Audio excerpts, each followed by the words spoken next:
السلام علیکم ورحمۃ اللہ وبرکاتہ۔ بسم اللہ الرحمن الرحیم۔ نحمده ونصلی ونسلم علی رسولنا الکریم، اما بعد۔ قال اللہ تبارک و تعالی فی القرآن الکریم،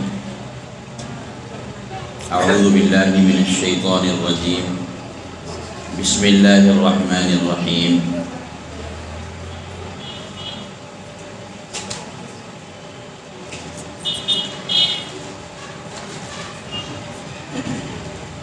لقد كان لكم في رسول الله أسوة حسنة،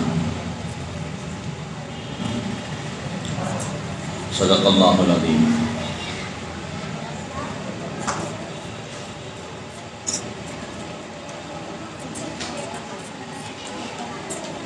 حضرات علماء کرام، حفاظ اعظام، ذمہ داران مجلس تحفظ ختم نبوت، معزز سامعین، باعزت پردہ نشین خواتین، ماؤں بہنوں اور عزیز طلبہ، پیارے بچوں،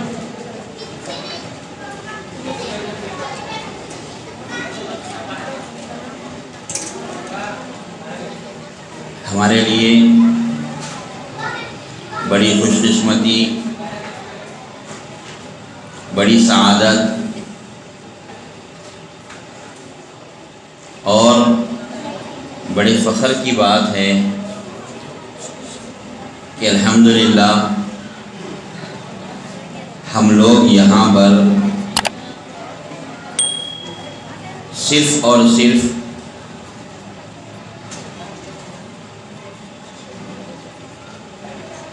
امام الانبیاء والمرسلین،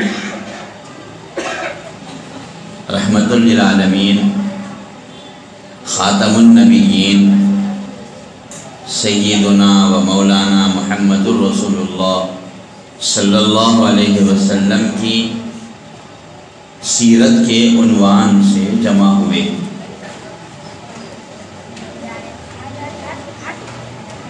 یہ یقینی بات ہے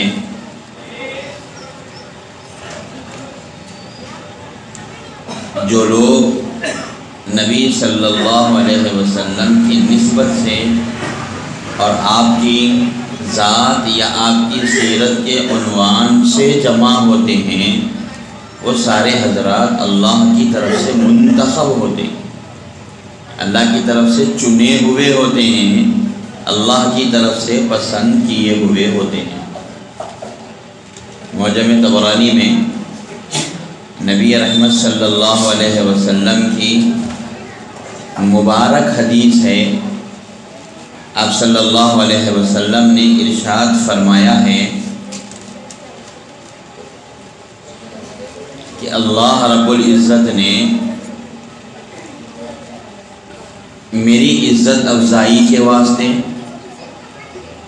میرے مقام و مرتبے کو کل کائنات کے سامنے ظاہر کرنے کے لیے اور لوگوں کو یہ بتانے کے لیے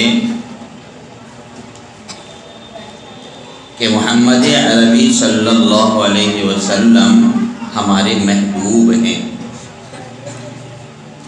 اس کو بتانے کے لیے اللہ رب العزت نے اس کائنات کی جو سب سے عمدہ بہترین چیزیں تھیں، ہر اعتبار سے اس کو میرے لیے منتخب فرمایا۔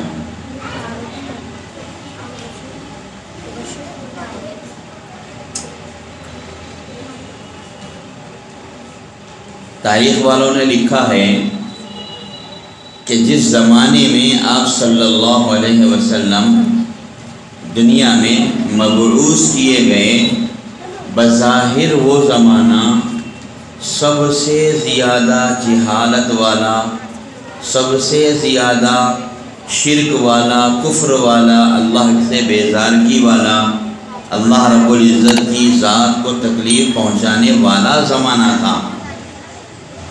یہ تاریخ والوں نے لکھا ہے، لیکن محبت کی نظر سے دیکھنے والے حضرات صوفیہ، مشائخین عظام، اہل اللہ بزرگان دین نے ایک اور نقطہ اس کے اندر سے نکالا ہے۔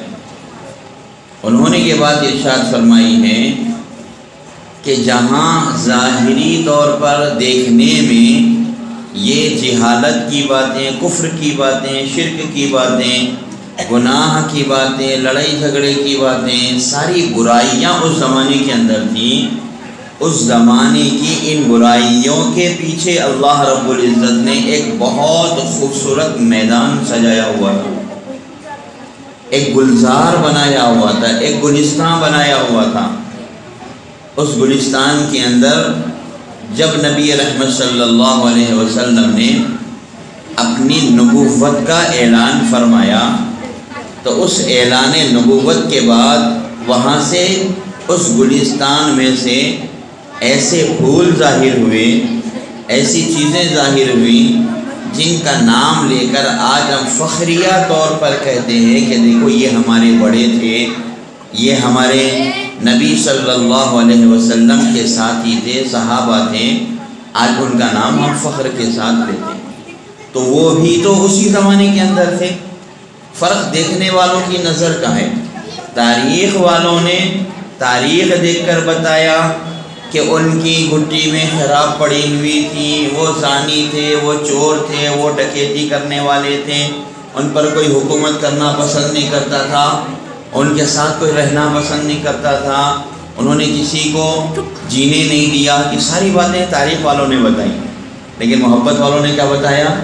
انہوں نے بتایا کہ اس میں ایک قوم وہ بھی چھپی ہوئی تھی جنہوں نے اپنے نبی صلی اللہ علیہ وسلم کے ایک بال کو بھی زمین پر گرنے نہ دے کر محبت کی انتہا کا مظاہرہ کر دیا۔ بدن سے نکلا ہوا پانی انہوں نے زمین پر گرنے نہیں دیا۔ دہن مبارک سے آپ صلی اللہ علیہ وسلم کے منہ سے نکلا ہوا تھوک اور بلغم، اس کو بھی ان حضرات نے اپنے ہاتھوں پر لے کر اپنے جسم پر مر کر بتایا کہ اس جہالت کے اندھیرے میں محبت کا اتنا بڑا روشن دان چھپا ہوا ہے۔ اسی میں تو تھا، وہاں کہاں سے نکلی یہ صحابہ رضی اللہ عنہم اجمعین؟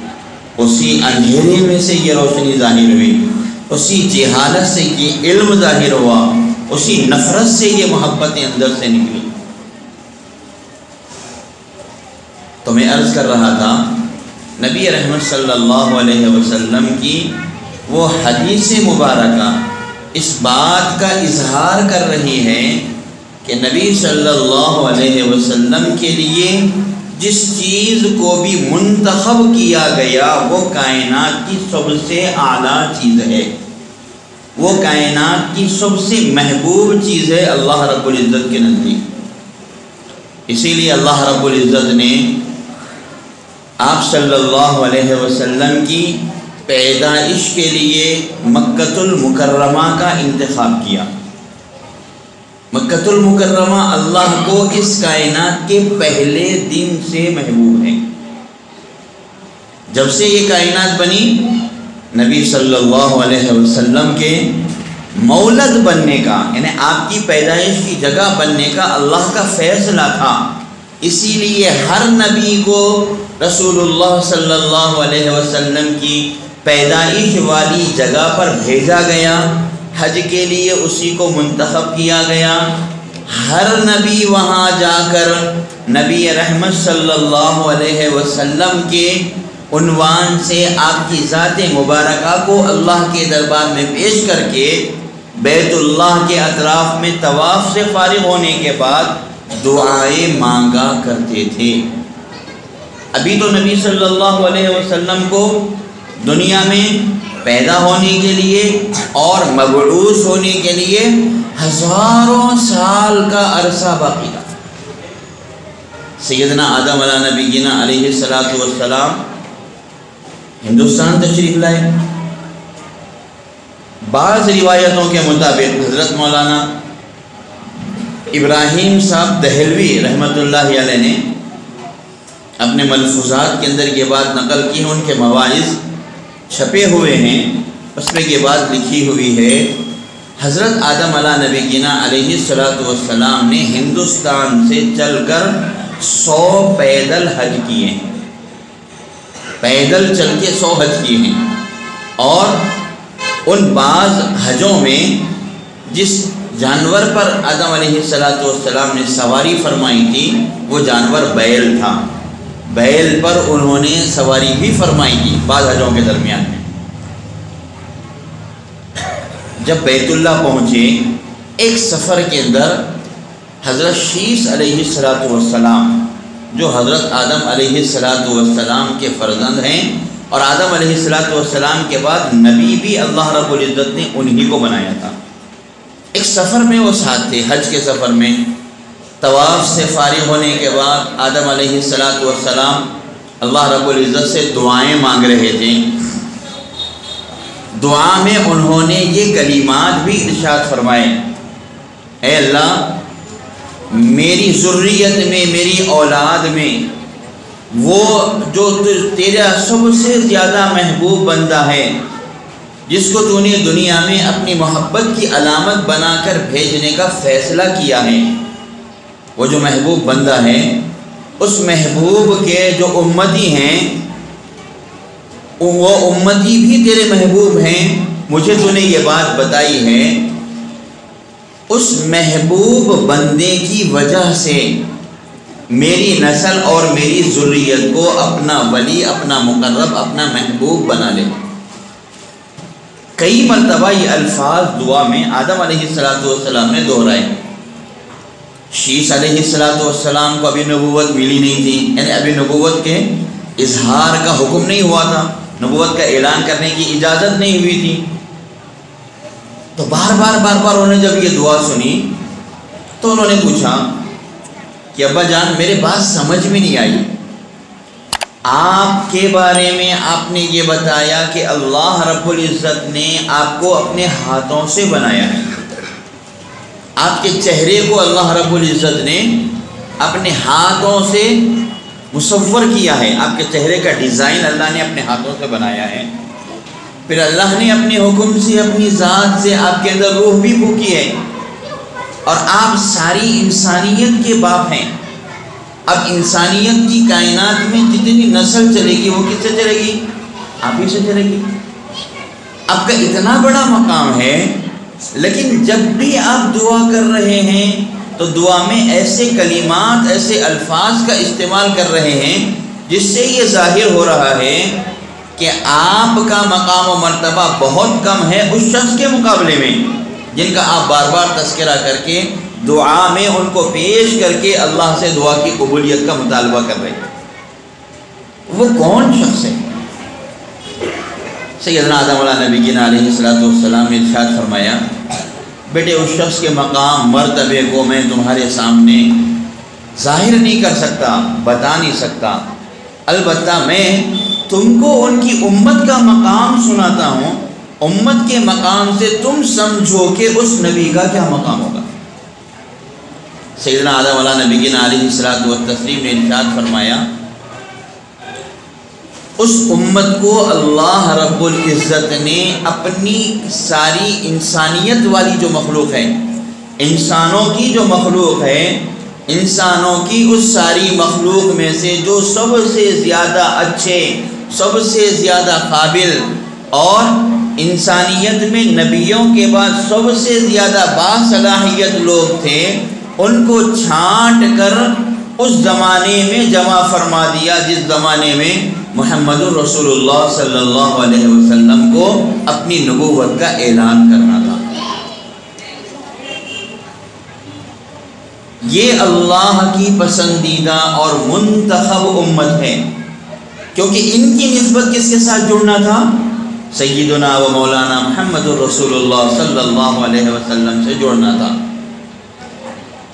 اور یہ بات ایسی بھی نہیں ہے کہ صرف معجم طبرانی کی حدیث پاک میں ہو، قرآن مجید میں بھی ہے۔ اللہ رب العزت نے ارشاد فرمایا، هو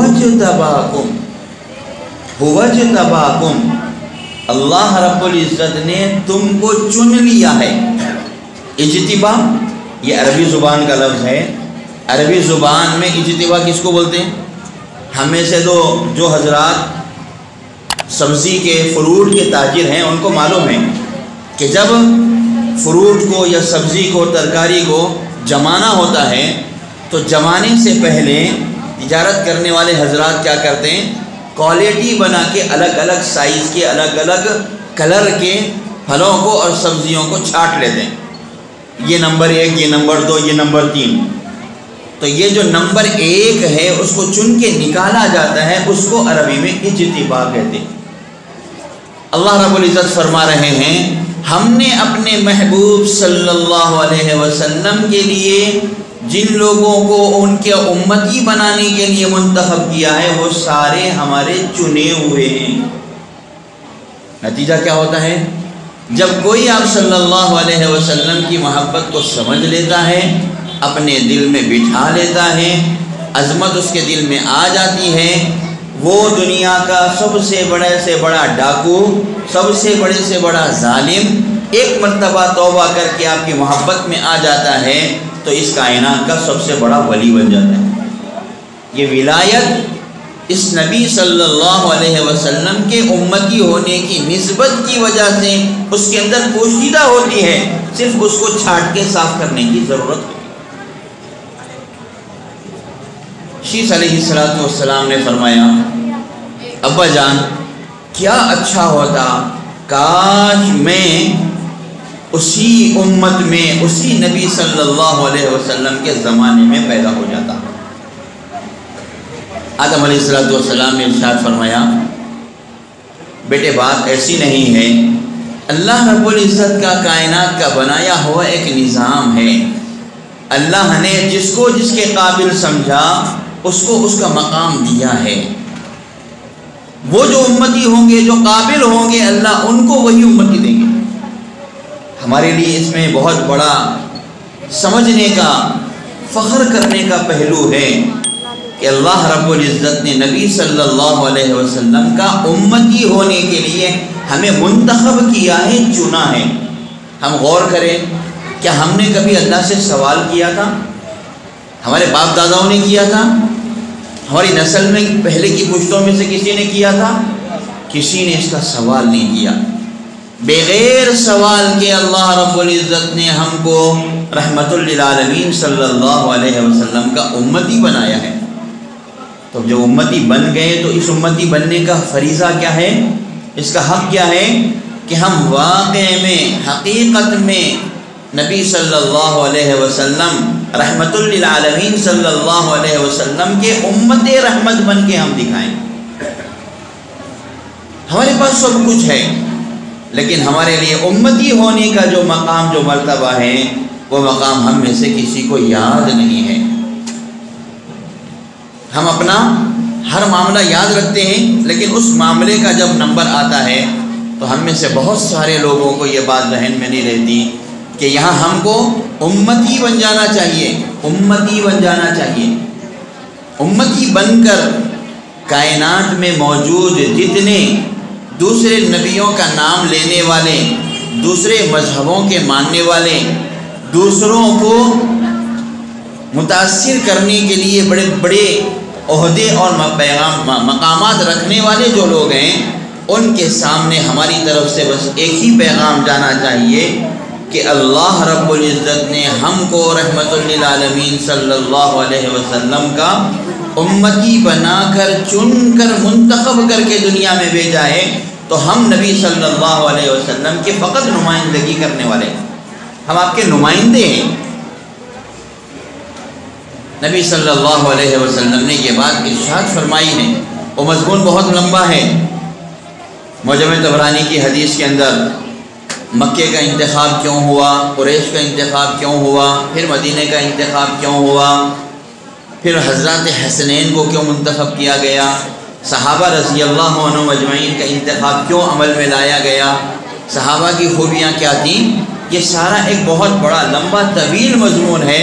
مستقل اس مضمون کو ہم سب کو سمجھنے کی ضرورت ہے۔ وہ اگر ہمارے سمجھ میں آئے گا تو یقین ہے کہ ہمارا مقام و مرتبہ بھی ہمیں سمجھ میں آئے گا۔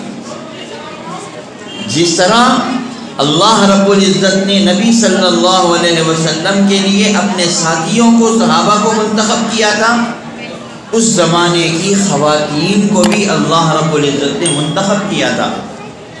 امہات المومنین جتنی ہیں وہ اس کائنات کی سب سے زیادہ منتخب خواتین ہیں۔ بظاہر ظاہری خوبصورتی، جسمانی خوبصورتی کے اعتبار سے اس کائنات کی سب سے خوبصورت عورت سیدتنا حوا علیہ السلام ہیں۔ خوبصورتی میں وہ سب سے اعلیٰ درجے پہ ہیں، لیکن مقام و مرتبے کے اعتبار سے سیدتنا عائشہ صدیقہ رضی اللہ عنہا سب سے اعلیٰ مقام پر، سیدتنا فاطمہ الزہرا رضی اللہ عنہا اعلیٰ مقام پر۔ یہ وہ خواتین ہیں جن خواتین کی نسبت کس کی طرف ہو گئی؟ نبی رحمت صلی اللہ علیہ وسلم کی طرف نسبت ہو گئی، وہ اعلیٰ مقام پر ہیں۔ ہم امتی ہونے کی حیثیت سے اس زمانے کی خواتین، اس زمانے کی مائیں بہنیں، اس زمانے کی ہر عورت نبی رحمت صلی اللہ علیہ وسلم کی نمائندہ ہیں اور نمائندگی کر رہی ہیں۔ پوری کائنات کی عورتوں کے درمیان میں وہ رسول اللہ صلی اللہ علیہ وسلم کی امتی ہونے کو دکھا رہی ہیں، لیکن وہ کس انداز سے ہونا چاہیے؟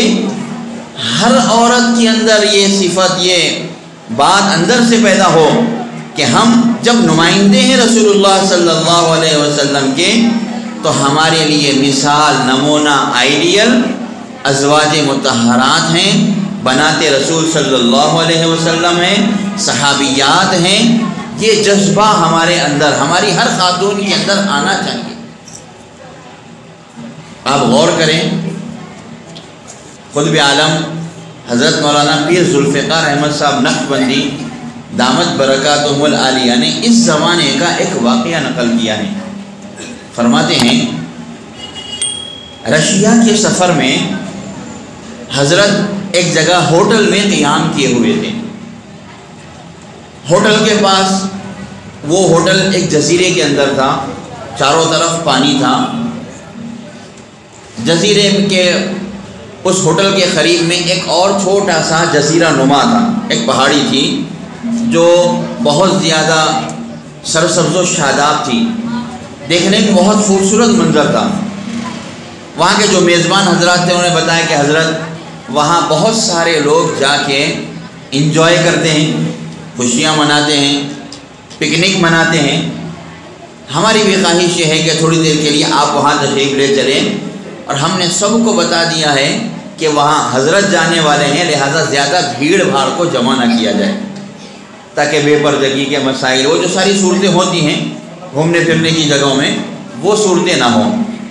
ان لوگوں نے اس بات کو قبول کر لیا ہے اور بغیر کسی زحمت کے انہوں نے اس بات کو قبول کیا ہے۔ حضرت نے فرمایا چلو دیکھیں کہ اللہ کی قدرت کی نشانی ہے، اس کا مشاہدہ ہوگا، کریں گے۔ اللہ رب العزت قرآن مجید میں حکم دے رہے ہیں ہماری قدرت کی نشانی کو دیکھو، تلاش کرو، اس سے ہماری یاد تازہ ہوگی، تمہارا ایمان قوی ہوگا۔ چلے گئے وہاں۔ جب وہاں پہنچے تو وہ جو سمندر کے درمیان کا منظر تھا اتنا خوبصورت، اتنا لاجواب، اتنا شاندار تھا۔ حضرت کے الفاظ یہ ہیں کہ اگر دوسری طرف ہماری ذمہ داریاں نہ ہوتی تو جی چاہتا تھا کہ ساری زندگی اسی جزیرے میں اللہ اللہ کرتے گزار دیں، اتنا خوبصورت منظر۔ حضرت وہاں پہنچے، لازمی بات ہے کہ ہم کو اگر ایسی کوئی جگہ مل جائے تو ہمارا بھی ایک پروگرام بنتا ہے، کیا کچھ تو بھی کھانے پکانے کا سامان لگ جانا تھا، ہم پکا کے کھائے تو ایک الگ مزہ آتا تھا۔ کھیلنے کودنے کا سامان لگ جاتے ہیں تو وہاں کے کھیلنے کودنے کا مزہ الگ آتا تھا۔ یہ ہمارا اپنا ذوق ہے، چونکہ حضرت اللہ والے ہیں، عارف باللہ ہیں، متقی پرہیزگار ہیں، ہر وقت اللہ ان کے پیش نظر مد نظر ہوتا ہے۔ وہاں پہنچنے کے بعد حضرت نے اپنے متعلقین سے فرمایا کہ جب اللہ نے اتنا خوبصورت منظر ہمیں دکھایا ہے، اس کائنات میں جنت کی ایک ہلکی سی جھلک دکھائی ہے، ہمارا یقین بڑھ گیا کہ اللہ کی بنائی ہوئی جنت اس سے ہزاروں گنا بہترین ہوگی۔ ایک جھلک ہمیں بتا رہی ہے۔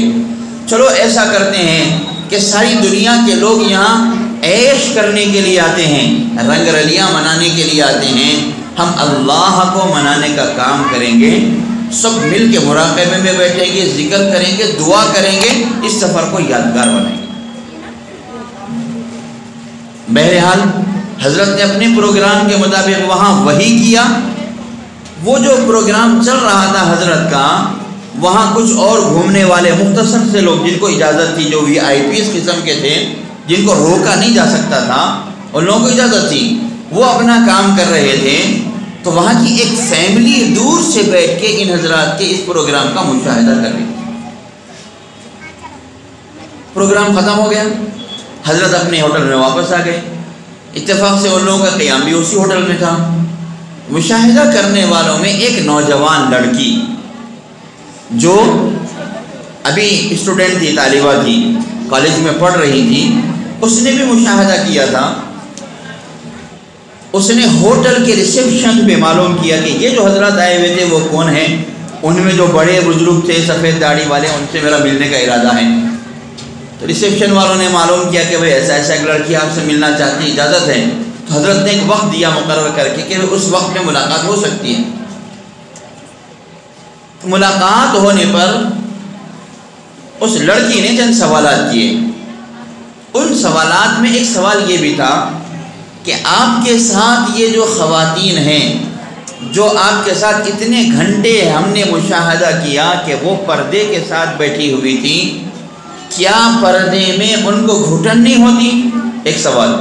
دوسرا سوال یہ تھا کہ اس طرح ان کو حجاب اوڑھ کر پردہ کر کے بیٹھنے میں کسی قسم کا کوئی لطف، کوئی مزہ بھی آتا ہے؟ حضرت نے ان کو تفصیل سے سمجھایا کہ گھٹن کیوں نہیں ہوتی اور مزہ کیا آتا ہے۔ اللہ والے تھے، انہوں نے جب اس کو تفصیل سے سمجھایا تو اس لڑکی نے وعدہ کیا کہ آپ مجھے کچھ وقت دیں، پھر میں آپ سے ربط کر کے آپ کی وہ مسلم خواتین جو اس کائنات میں سب سے زیادہ مشہور اور پوری کائنات کی خواتین کی پسندیدہ ہیں، میں ان کی ہسٹری پڑھنا چاہتی ہوں، برائے مہربانی آپ وہ ہسٹری مجھے عنایت کریں۔ حضرت نے امہات المومنین، حضرات صحابیات، اللہ والوں کی بیویاں، اللہ والوں کی مائیں، اس طرح جو ہے وہ چند کتابیں انہوں نے جمع کر کے اس لڑکی کو انہوں نے بھیجا۔ تو اس لڑکی نے پڑھا، پڑھنے کے بعد انہوں نے اس لڑکی کا جواب یہ تھا، اس لڑکی کا تأثر یہ تھا کہ میں اس زمانے کی آپ کے ساتھ والی خواتین کو دیکھ کر اتنا متاثر ہوئی ہوں، خدا کی قسم اگر ان خواتین کو دیکھ لیتی تو شاید میں اپنی جگہ پر ہی جان دے دیتی۔ اتنا پر اثر منظر، اتنا اثر اس لڑکی کے دل کے اوپر ہوا۔ خیر، مختصر بات یہ، حضرات صحابیات یہ ہمارے بڑوں کی بیویاں، بڑوں کی مائیں، انہوں نے جس قسم کی پاکیزہ زندگیاں گزاری ہیں، اگر اس کا 1/10واں حصہ بھی ہمارے اس زمانے کی خواتین ماؤں بہنوں کے اندر آ جائے تو یقین کیجئے ہماری ہر بستی سے ایک اللہ والا ضرور پیدا ہو سکتا ہے۔ آج ہمارے پاس سب ہے، دنیا کی ساری ضرورتیں، دنیا کی ساری دولتیں ہیں، لیکن ہمارے پاس کمی ہے۔ ہم اللہ والوں کا نام لیتے ہیں، بزرگان دین کی عظمت اور تعظیم اپنے دلوں کے اندر رکھتے ہیں، لیکن پھر بھی ہم دیکھ رہے ہیں کہ ہمارے زمانے میں اولیاء اللہ پیدا نہیں ہو رہے۔ ایسا تو نہیں ہو سکتا کہ اللہ رب العزت کی کائنات میں اولیاء اللہ بننا بند ہو گئے، نہیں، بالکل نہیں ہے۔ ابھی ایک ہفتہ پہلے کی بات ہے، ہمارے بیدر شہر کے ایک ایم ڈی ڈاکٹر اور بہت زبردست ڈاکٹر ہیں، بہت سارے لوگ ان سے علاج کے لیے رجوع ہوتے ہیں۔ انہوں نے اپنے کچھ حالات سنائے، پیشے سے ڈاکٹر ہے لیکن انہوں نے آج تک مجھے بھی نہیں بتائے تھے حالات، لیکن ایک سنگین مسئلہ تھا، ایک گناہ کو چھوڑنے کا اور اس چھوڑنے کے لیے ایک دوسرے گناہ کو کرنے کا مسئلہ تھا، سمجھ میں نہیں آیا۔ تو اس مسئلے کو حل کرنے کے واسطے میرے پاس وہ آئے، تو میں نے 1 گھنٹہ تفصیل سے ان کے حالات سنے۔ حالات سننے کے بعد مجھے یقین ہو گیا کہ اس زمانے میں MBBS کی ڈگری پڑھ کے، MD بن کے، ڈاکٹر بن کے، صبح سے شام تک 24 گھنٹے ہاسٹل کے اندر نوجوان لڑکیوں کے ماحول میں رہ کے بھی ہمارا ایک بندہ ولایت کے مقام کو پہنچ سکتا ہے۔ ولی صفت ڈاکٹر ہے، ولی صفت، 1 روپیہ حرام کا نہیں کھاتا، 1 روپیہ۔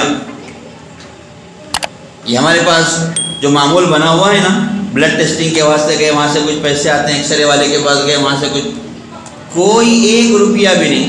اس ڈاکٹر سے اگر ہم نے کبھی پوچھ لیا کہ بھائی بچے کا ٹیسٹ کرانا ہے، کہاں کرانا، تو اس کا جواب کیا ہوتا ہے معلوم ہے آپ کو؟ ہر ڈاکٹر کا کہیں نہ کہیں کنیکشن ہوتا ہے۔ اس ڈاکٹر کا جواب یہ ہوتا ہے میرے کو نہیں معلوم، کہیں بھی کرا لیو، میرے کو رپورٹ ہونا بس۔ یہ اس ڈاکٹر کا جواب ہے۔ ایکس رے کرانا ہے، کہاں کرانا، کہیں بھی کرا لیو، میرے کو نہیں معلوم، میرے کو خالی رپورٹ بتاؤ۔ میڈیکل والوں سے کچھ بھی لینا دینا نہیں، میری فیس مقرر ہے، مجھے وہ دے دیجئے، باقی کا کام ختم۔ ایسے زمانے میں ایک مثال ہے، اس کے علاوہ کوئی اور ڈاکٹر، بہت ڈاکٹروں سے تعلقات ہیں، اس کے علاوہ آج تک کسی ڈاکٹر نے اس عنوان سے سوال ہی نہیں کیا۔ مال حرام کا 1 لقمہ بھی اس کے پیٹ کے اندر نہیں جاتا، 1 لقمہ بھی۔ اور اس ڈاکٹر کو باوجود ڈاکٹر ہونے کے ایک ایسی بیماری ہے، اس بیماری کو وہ اپنے گھر والوں کو بھی نہیں بتا سکتا۔ چلیے چلتے چلتے ایک بات یاد آ گئی، میں بات سنا کے اپنی بات مکمل کرتا ہوں۔ حضرت شیخ عبد القادر جیلانی رحمۃ اللہ علیہ پیرانے پیر ہیں، غوث اعظم ہیں، کون حضرت کا نام کون نہیں جانتا۔ ان کے حالات میں عجیب واقعہ لکھا ہوا ہے۔ حضرت مولانا سید ابو الحسن علی ندوی رحمۃ اللہ علیہ نے تاریخ دعوت و عزیمت کے اندر اس واقعے کو نقل کیا ہے۔ فرماتے ہیں حضرت کے پاس ایک باندی لائی گئی، وہ زمانہ باندیوں کا تھا، اور مسئلہ آپ کو معلوم، یقیناً معلوم ہوگا، باندیوں سے پردہ نہیں ہوتا، بے پردہ رہ سکتے ان کے سامنے۔ تو باندی لائی گئی، حضرت کی خدمت نے کسی نے ہدیہ دے دیا باندی کو، حضرت کی خدمت کرتی رہے گی۔ تو وہ باندی بھی کسی دوسرے اللہ والے کے پاس تھی، وہاں سے حضرت کی خدمت میں آئی تھی، کیونکہ جس باندی کو اتنے بڑے ولی انسان کے پاس بھیجنا ہے، اس کو بھی کچھ تمیز ادب آنا چاہیے، نہیں آنا چاہیے، تو با ادب باندی تھی، اس کو یہاں لایا گیا۔ کچھ دن وہاں خدمت میں رہنے کے بعد اس نے کہا کہ لوگ خامخواہ عبد القادر کو بڑا ولی، پیرانے پیر، غوث اعظم وغیرہ وغیرہ کے القاب بولتے ہیں، میرے کو تو ولایت کی ایک نشانی بھی ان کے اندر نظر نہیں آتی۔ کون دعویٰ کر رہی ہے؟ ایک باندی۔ تو اب آپ سوچ کے دیکھیے کہ اس باندی کو ولایت کی نشانیاں معلوم تھی، تو انہیں ولیت ہی ہوں گی نہیں تھی ہوں گی؟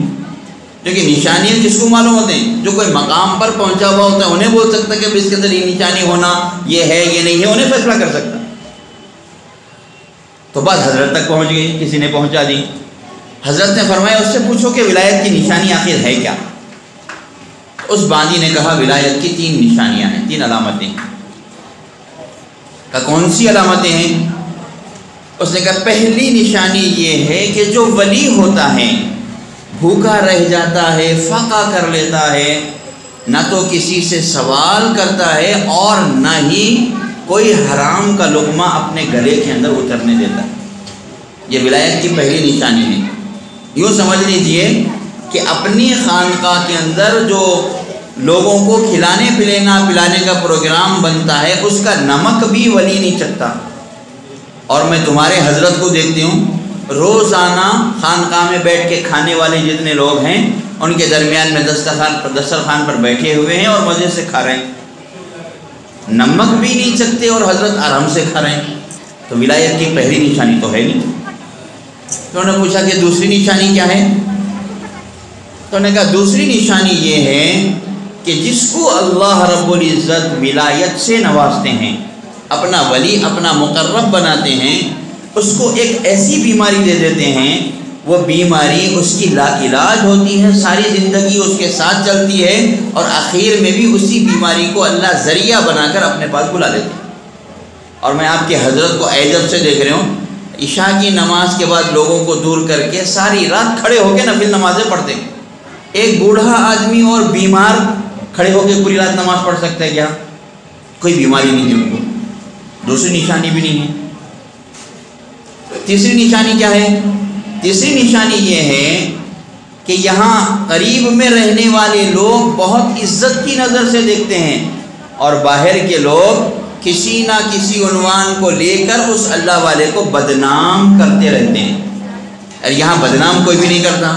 بازار میں جاؤ تو پیرانے پیر، شہروں میں جاؤ تو پیرانے پیر، گھروں میں جاؤ تو پیرانے پیر، سب عزت کر رہے، کوئی برائی نہیں بول رہا۔ حضرت نے فرمایا بلاؤ اس باندی کو۔ وہ باندی بلائی گئی۔ حضرت نے ایک اور بزرگ صاحب کو بلایا، بلا کے پوچھا، فرمایا آپ اس باندی کے سامنے ساری باتوں کی وضاحت کرو، آپ کیا کرتے ہیں؟ تو انہوں نے کہا کہ یہاں قریب میں ہمارے ایک بہت بڑے مالدار آدمی کا ایک باغ ہے، اس باغ میں صبح سے شام تک میں محنت مزدوری کرتا ہوں، اور اس کے مجھے روزانہ 3 درہم حاصل ہوتے ہیں۔ 3 درہم، 1 درہم لے جا کے اپنی بیوی کو دیتا ہوں اپنا گھر چلانے کے واسطے، دوسرا درہم لے جا کے مسجد مدرسے میں دے دیتا ہوں، خانقاہ کے کھانے کے انتظام میں دے دیتا ہوں، صدقہ کر دیتا ہوں، تیسرا جو درہم ہے وہ لا کے حضرت کو ہدیہ دیتا ہوں، جس سے حضرت کا گھر چلتا ہے۔ پہلا مسئلہ تھا نا، خانقاہ کا نمک چکتے۔ حضرت نے فرمایا کہ پھر میرے لیے کھانا کہاں سے آتا ہے؟ کہ حضرت کے گھر سے بن کے کھانا آتا ہے، لوگوں کے دلوں کے اندر کوئی برائی پیدا نہ ہو، اس لیے حضرت جو ہے خانقاہ میں آنے والے لوگوں کے دسترخوان پہ بیٹھ کے کھاتے۔ کھانا اپنا ہوتا ہے، کھاتے خانقاہ کے دسترخوان کے اوپر ہے۔ تو کہا ٹھیک ہے، یہ بات میرے سمجھ میں آ گئی۔ کہ دوسری نشانی کیا تھی ولایت کی؟ دوسرا مسئلہ کیا تھا؟ بیماری کوئی نہیں ہے حضرت کو۔ حضرت نے فرمایا پیچھے جا اور میری کمر سے کپڑا اٹھا۔ اس نے کپڑا اٹھایا تو حیرت سے اس کی چیخ نکل گئی، اس لیے نکل گئی کہ حضرت کی ریڑھ کی ہڈی میں ناسور تھا۔ ایک تو ناسور وہی اتنی خطرناک بیماری ہے، زخم بن کے زخم کے اندر اگر کیڑے پڑ جائے تو اس کو ناسور بولتے۔ اللہ ہم سب کی حفاظت کرے، اس کی تکلیف برداشت نہیں ہوتی۔ ایک تو ناسور خود تکلیف دہ مرض ہے، پھر اس میں اگر وہ ریڑھ کی ہڈی پہ ہو جائے تو نہ آدمی کھڑا ہو سکتا ہے، نہ بیٹھ سکتا ہے، نہ لیٹ سکتا، کچھ نہیں کر سکتا۔ 2 منٹ کو کروٹ بدلنا پڑتا بستر پہ لیٹنے کے بعد، اتنی خطرناک تکلیف۔ حضرت نے فرمایا اللہ کی بندی 40 سال سے اسی زخم کے ساتھ میں رات بھر اللہ کی عبادت کر رہا ہوں، 40 برس ہو گئے۔ تو باندی نے کہا کہ حضرت 2 باتیں تو پوری ہو گئی، تیسری بات تو میرا یقین ہے کہ آپ کو کوئی برا بولے گا نہیں۔ زمانے کے لوگ کس کو چھوڑ دیں؟ سرکار دو عالم صلی اللہ علیہ وسلم کو چھوڑے تھے کیا؟ نہیں چھوڑے۔ پیرانے پیر کو چھوڑ سکتے ہیں کیا؟ نہیں چھوڑ سکتے۔ حضرت نے ایک طریقہ اختیار کیا، اسی باندی کا ہاتھ پکڑا، اس کو لے کے بازار میں نکل گئے۔ لوگوں کی آوازیں شروع ہو گئیں، مسجد میں بیٹھے تو پیرانے پیر، اور باہر دیکھے تو یہ حالات ہیں حضرت کے۔ وہ کون بننا پیر صاحب؟ 1 منٹ میں مسئلہ حل ہو گیا۔ حضرت کو تو معلوم تھا باندی ہے، باندی حلال ہے، ہاتھ بھی پکڑ سکتے ہیں، اس کے بدن کو ہاتھ بھی لگا سکتے ہیں، بدن کو چھو سکتے ہیں، اور اگر دوسرے مسائل ہیں تو وہ بھی ہو سکتے ہیں، جسمانی تعلقات بھی ہو سکتے ہیں۔ باندی کا مسئلہ تھا، حضرت کو ہی معلوم تھا، باندی کو ہی معلوم تھا۔ لوگوں کو کیا معلوم تھا؟ لوگوں کو جو ظاہر میں نظر آیا وہی بولنے والے ہیں۔ لوگوں نے بولنا شروع کر دیا، باندی نے پیر پکڑ لی حضرت کے۔ اس کے بعد اس نے کہا کہ میں کئی اولیاء کی خدمت میں رہی، لیکن آپ سے بڑا ولی آج تک میں نے نہیں دیکھا۔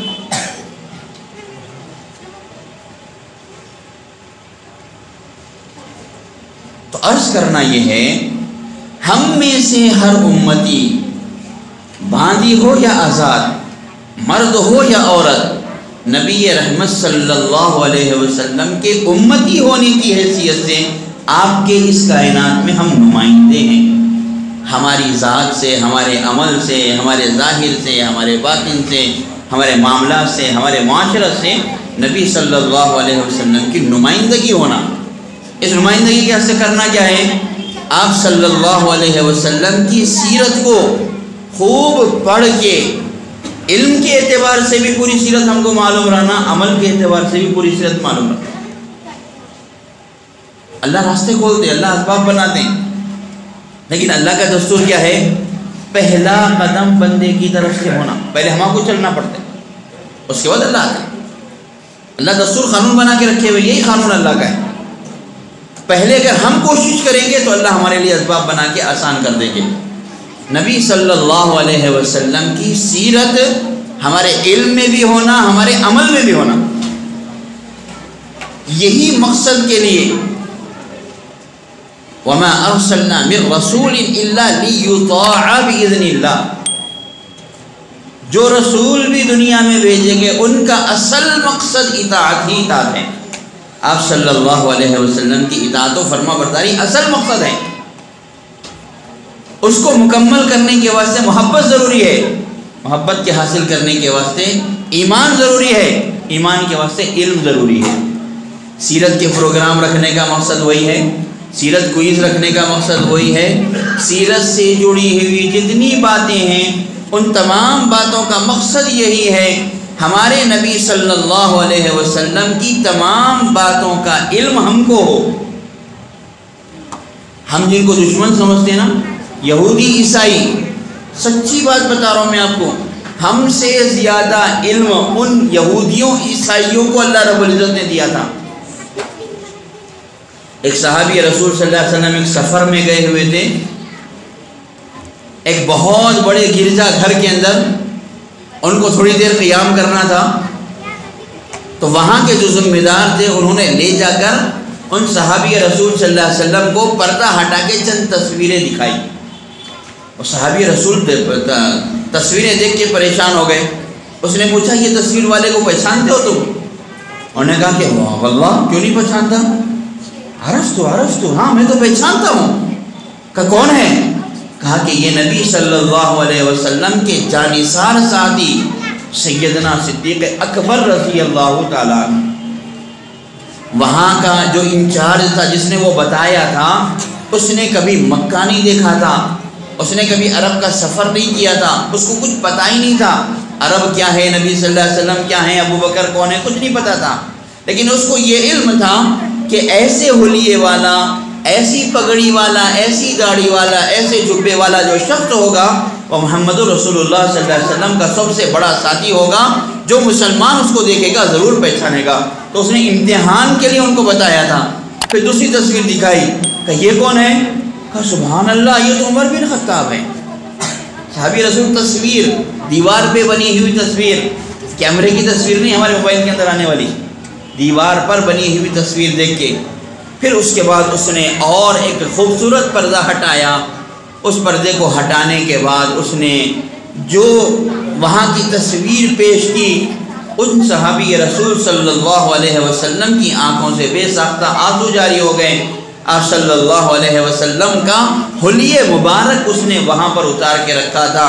انہوں نے فرمایا فدا کا ابی و امی یا رسول اللہ، یہ ہمارے نبی کائنات کے سردار رحمت للعالمین خاتم النبیین محمد الرسول اللہ صلی اللہ علیہ وسلم کا حلیہ ہے۔ وہ معلومات ان کو بھی تھی۔ ہم تو مسلمان ہیں، اب کی ہر ادا کا ہمیں علم ہونا چاہیے۔ اسی لیے صحابہ رضی اللہ عنہ اجمعین نے محبت کا حق ادا کر کے بتایا تھا۔ آپ کے چہرے مبارک کے داڑھی مبارک کے اندر کتنے بال سفید ہیں، سر میں کتنے بال سفید ہیں۔ آپ صلی اللہ علیہ وسلم کو غصہ آتا تو کون سی رگ پھڑکتی، غصے میں آپ کی کیفیت کیا ہوتی، خوشی میں کیا ہوتی، چلنے کا انداز کیا، کھانے کا انداز کیا، بولنے کا انداز کیا۔ زندگی کا کوئی لمحہ ایسا بچا ہی نہیں ہے جس لمحے کو محفوظ نہ کر لیا گیا ہو۔ اللہ نے بتا دیا اپنے محبوب سے میں ایسی محبت کرتا ہوں، اگر تم محبت کے دعوے دار ہو تو ایسی محبت کر کے دکھاؤ، ورنہ دعویٰ کرنا چھوڑ دو۔ خلاصہ کلام یہ ہے، یہ سارے پروگرام ہماری اسی محبت کو ہمارے دلوں کے اندر بسانے کے لیے ہے۔ بڑی قابل مبارکباد مجلس ہے، بڑی باسعادت مجلس ہے، جس مجلس کو ہم نے صرف اور صرف کس کے لیے، نبی صلی اللہ علیہ وسلم کی سیرت سیکھنے اور سمجھنے اور اس کی معلومات حاصل کرنے کے لیے منعقد کی ہے۔ ہم سب کو یہاں محدود نہیں ہو جانا چاہیے، بلکہ ہم سب کو یہاں سے آگے بڑھ کر یہ طے کرنا ہے کہ سیرت کا ایک ایک پہلو انشاءاللہ ہمارے علم میں رہے گا، اور اللہ رب العزت جب بھی موقع دیں گے سیرت کے ہر پہلو کو ہماری زندگی میں ہمارے سارے مرد حضرات بھی، ہماری ساری خواتین بھی انشاءاللہ اللہ کی ذات سے امید ہے کہ اختیار کریں گے۔ انہی چند کلمات کے ساتھ میں اپنی بات کو مکمل کرتا ہوں۔ دعا فرمائی کہ اللہ رب العزت ہم سب کو نبی صلی اللہ علیہ وسلم کی سیرت سیکھنے، سمجھنے اور اس پر عمل کرنے کی توفیق عطا فرمائے۔